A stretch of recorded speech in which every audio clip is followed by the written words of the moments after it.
is a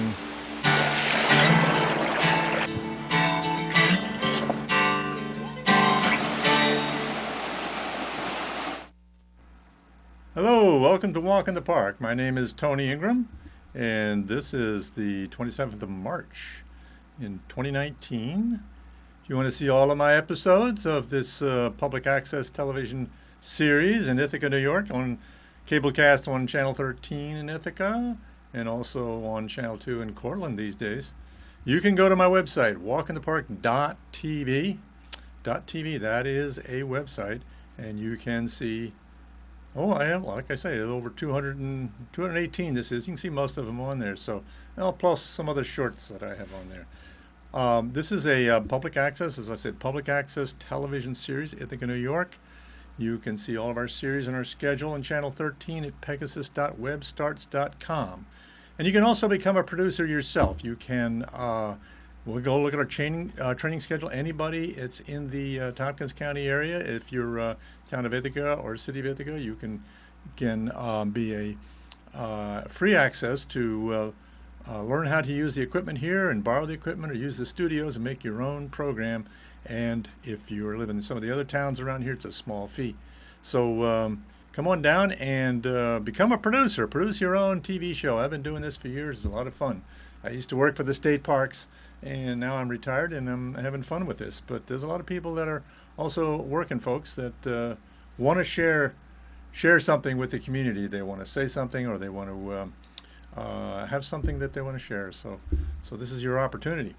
So, this week, actually yesterday, I went up to the northern end of Cayuga Lake to see the great grand snow geese migration, which I'll tell you about in a couple of minutes. But last week, I took a walk over by Ithaca Falls and walked all around it.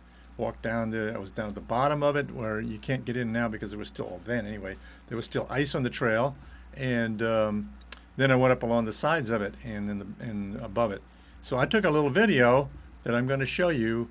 It's only about a minute or so, 2 minutes maybe, of some perspectives of Ithaca Falls that you may not have had, or some of them you have and some of them you haven't. So let's take a look at Ithaca Falls last week during some of the milder weather we had.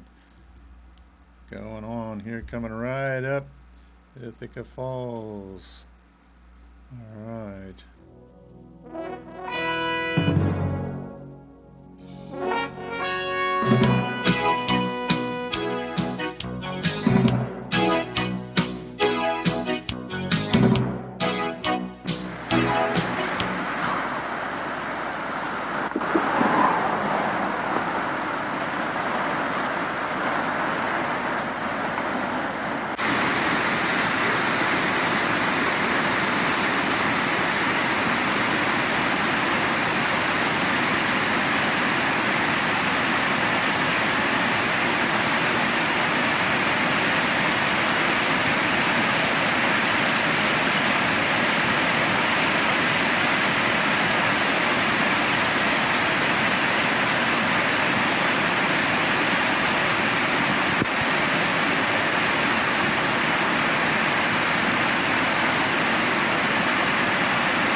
A lot of water on the falls this spring, so go check them out. Hopefully soon they'll open up that path into the falls.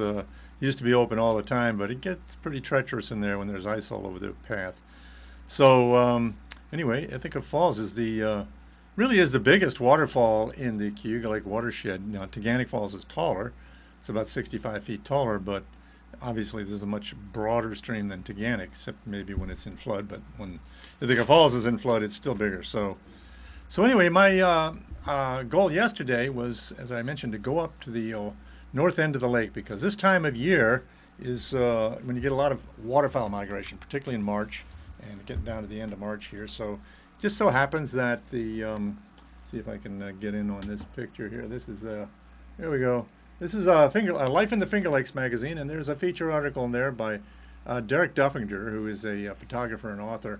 Really nice photography and story about the great snow geese migration. So I saw that. I said, oh yeah, I haven't seen that in years.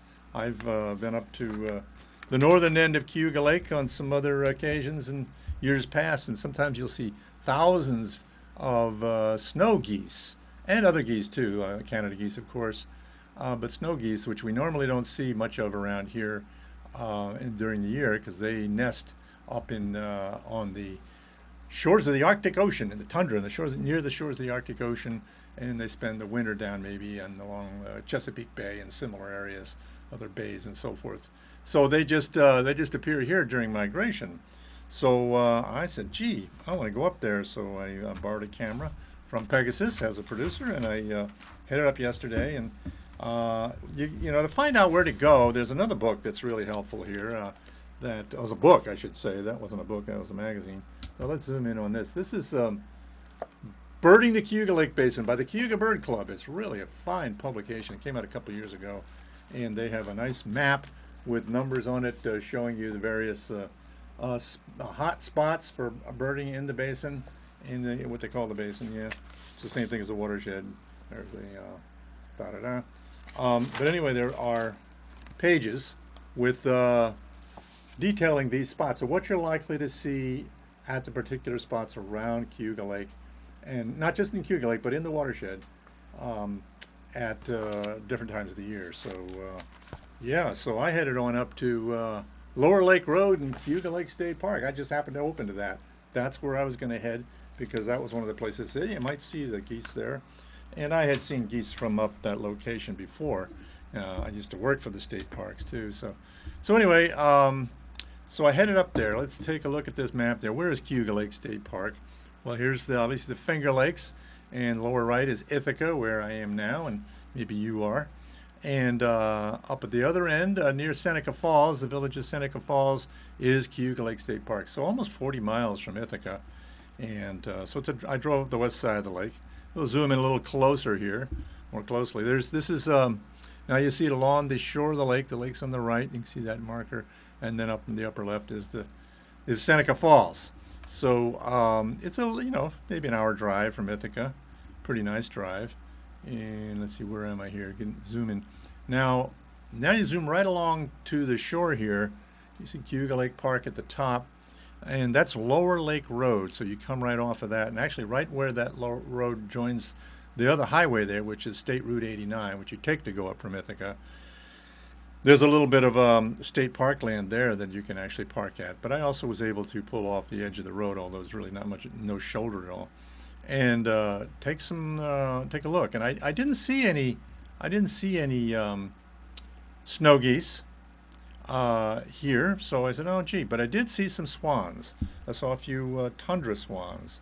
So let's take a look at that. Let's see what I've got. Here's a picture of some Tundra swans. Now, I didn't take this picture. This is just to give you a close-up of what they look like. But this is actually on Pungo Lake, Pocosin Lakes National Wildlife Refuge in Creswell, North Carolina. Taken by Bob Is Traveling on Flickr, a Wikimedia submission. So give you credit for that. But anyway, I've got a little video here that I took of the swans that I did see. And let's just pull that right up. Tundra swans.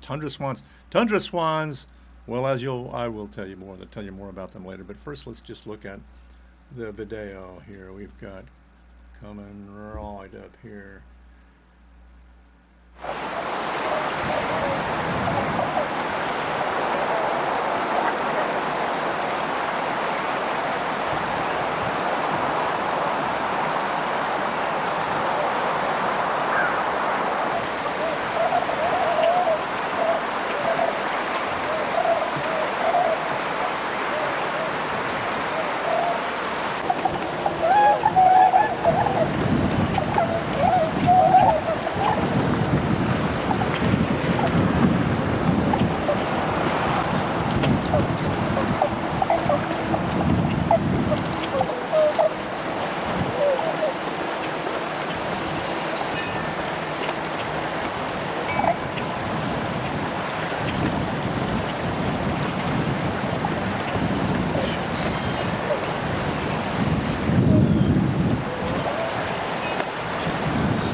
Yeah, so you can hear their vocalization. It's kind of interesting. They're not large swans. Other swans are larger, but they do move up. And this time of year, you'll likely see a lot of them, or even some of the winter, maybe on the ice. Um, but as their name suggests, they do go up to the tundra, the very northern edge of the continent, and nest up there. So they are gathering along the northern end of Cayuga Lake. And we'll be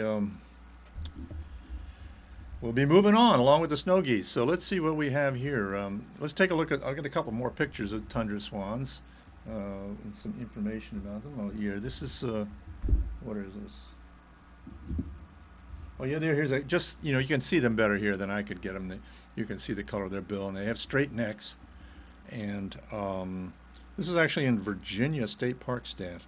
A guy named Albert Herring took this picture. And here are some tundra swans in flight by Becky Matsubara from El Sobrante, California. Took this picture of tundra swans in flight. So here's their range map, which is actually from Birds of North America.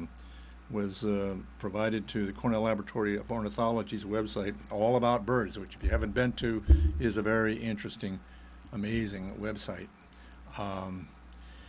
Lots of information, pictures, vocalizations, and so forth, songs.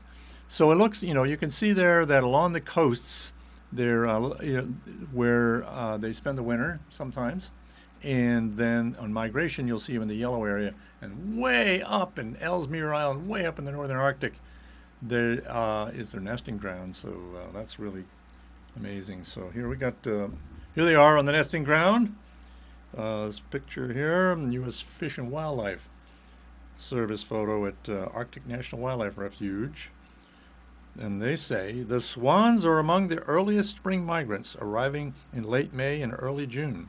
Breeding birds fly in as pairs. They build their nests in upland tundra areas near river deltas along the northern coast. The widely scattered nests are large mounds of grasses, sedges, lichens, mosses, and feathers. The breeding pairs maintain territories throughout nesting and brood rearing. The young swans, cygnets, hatch about a month after the egg laying. Both parents guard the cygnets until they fledge just before fall migration. The cygnets stay with their parents until they've returned to the coastal plain the following year, so maybe down around Chesapeake Bay once again. So let's see. Well, so I didn't see I didn't see the snow geese, so I decided to go on to the Montezuma National Wildlife Refuge and see if they can tell me where there might be some snow geese on migration that will stop and rest and feed and so forth. So the Montezuma National Wildlife Refuge, which actually this past week I've been showing actually an encore episode about the refuge. It's still showing right now. Anyway, is up the northern end of the lake, and actually just beyond the lake, and here it is there. You can see Seneca Falls in the lower left there. So it's just beyond the lake is a series of wetlands, mostly wetlands, and that's the refuge. It's been there for many decades. And I went into the visitor center, which is, let's see, there we go, the nice visitor center there, and they can give you lots of information about what's going on. So here's a picture of snow geese, and it's a really good picture to see their wings, because they're white birds, but they have these black feathers, black tips on them, more than tips, black portions of the outer part of their wings. And so they're very beautiful birds. And so here, I'm going to show you a little U.S. Fish and Wildlife Service video about about white geese, because there's more than one kind of white goose. So let's go to that. White geese include lesser snow goose, greater snow goose, and Ross's goose. All three species are similar enough in appearance that, for practical purposes, they're indistinguishable from the air. White geese nest in Arctic tundra habitats in northern Canada and Alaska, often in large colonies, and winter throughout parts of the U.S. and British Columbia. particularly in agricultural areas where spent grains are available.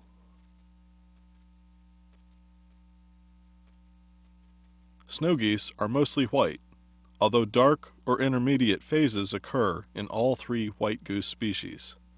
You can see one dark phase goose in this scene. The body plumage of young birds appears darker than adults during fall and winter. And although the juveniles retain varying amounts of dark body feathering throughout the spring, they appear mostly all white and are difficult to tell apart from adults during spring surveys. Snow geese have a relatively slow wing beat, and the most obvious plumage feathers are the black wingtips. Snow geese are pretty difficult to confuse with other species of waterfowl. However, snow geese look similar to white pelicans, in that they both have white bodies and black wingtips. Pelicans have a slower wing beat, glide more, fly with their neck tucked back, and have huge bills. Also, the black on the wings of pelicans extends well into the secondary feathers. Compared with swans, snow geese are much smaller, have shorter necks, and show black wingtips even when standing. In flight, the swan's slower wing beat and longer neck is obvious, and swans have no black wingtips, as do snow geese.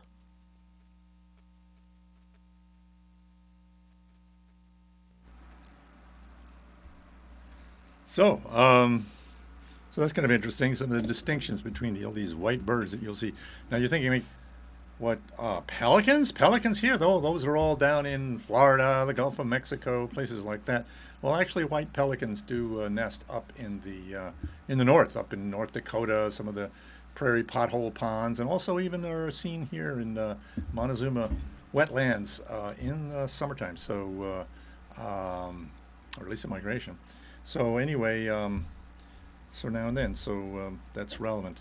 Okay, so now I went to the visitor center there, and Andrea Van Busicom, who is the visitor services naturalist interpreter person, wonderful. She did I interviewed her for the episode that's showing right now on Montezuma Refuge. If you go to my website, walkinthepark.tv, and search for Montezuma National Wildlife Refuge, you will be able to watch that show and my interview with her, and lots of interesting things about the refuge. But anyway, she told me where to go on the refuge. It was north of the thruway, an area that's sort of fields that are somewhat flooded now, and they do manage the water on many of the areas of the refuge for the purpose of migrating birds, so they can rest and feed and so forth on their long journeys of thousands of miles.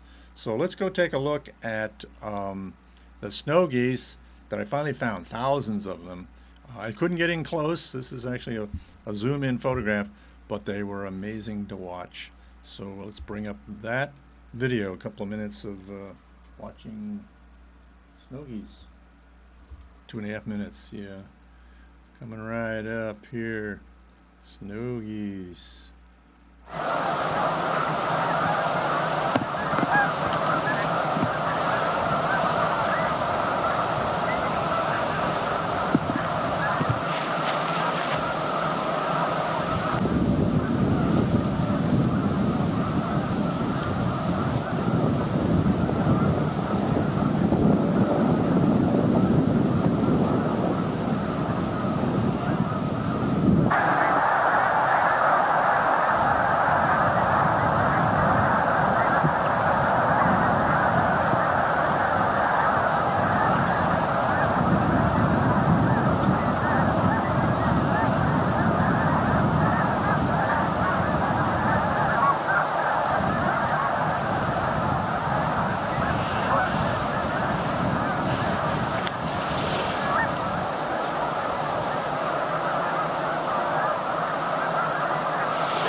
Pretty amazing, huh? It's they really weren't moving anywhere. They were just staying there, resting and feeding in the shallows, and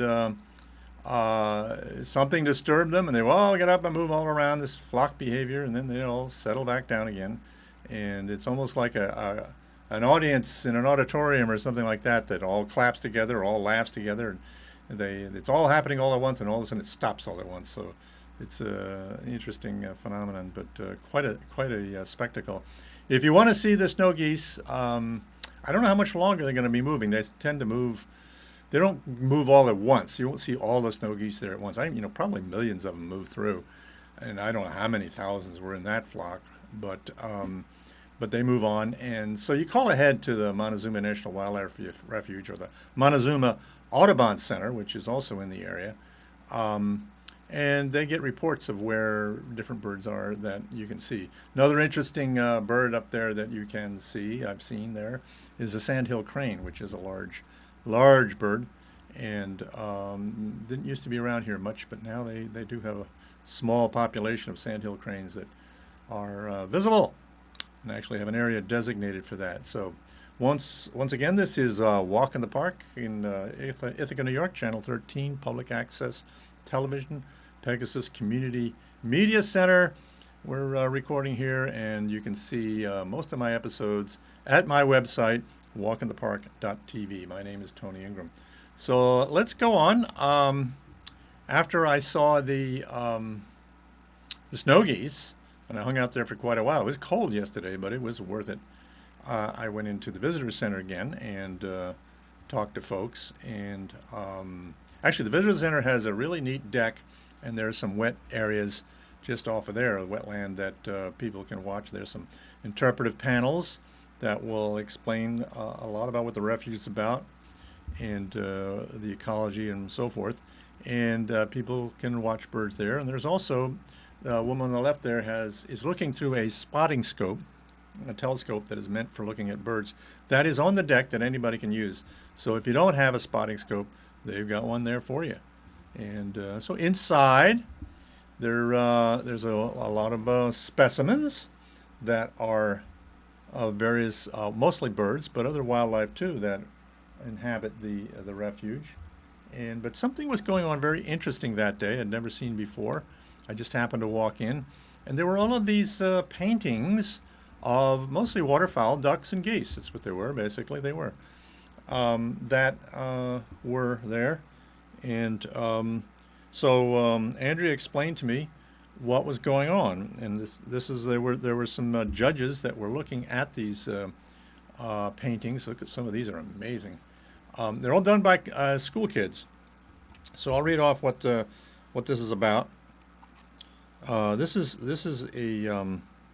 the Junior Duck Stamp program in the U.S. Fish and Wildlife Service. It goes on all over the United States. Each year, students in kindergarten through grade 12 compete in a free wildlife art contest. So art teachers and biology teachers and so forth get involved in this with their students.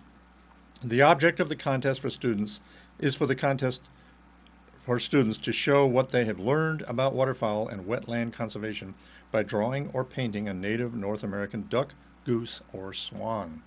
So, these, I think these were done by the older kids, probably high school kids here. You can see the quality. The National Best of Show artwork provides a design for the Junior Duck Stamp, which the U.S. Fish and Wildlife Service sells for $5. So this is a competition. Let's see. Here's one. This is the current one, which will expire actually this spring, I guess. The Federal Junior Duck Stamp Conservation and Design Program is a dynamic art and science-based curriculum that teaches wetland and waterfowl conservation to students. In kindergarten through high school, the program encourages students to explore the natural world, invites them to investigate biology and wildlife management principles, and challenges them to express and share what they have learned with others. So, the winning artwork from a national art contest serves as a design for the Junior Duck Stamp. This $5 stamp has become much sought after collector's item. 100% of the revenue for the sale of Junior Duck Stamps goes to support recognition and environmental education activities for students who participate in the program. So there are also there's the regular duck stamp program, which I don't really have time to talk about now, but that is like $25, and that goes to if you're a duck hunter, you have to buy one of these, and but the money, 98% of it goes to wetland conservation. So that's all we have time for today, and I want to thank you for joining me, and I encourage you, as soon as you get an opportunity, turn off your screens and go out for a walk in the park. So I'll see you again soon.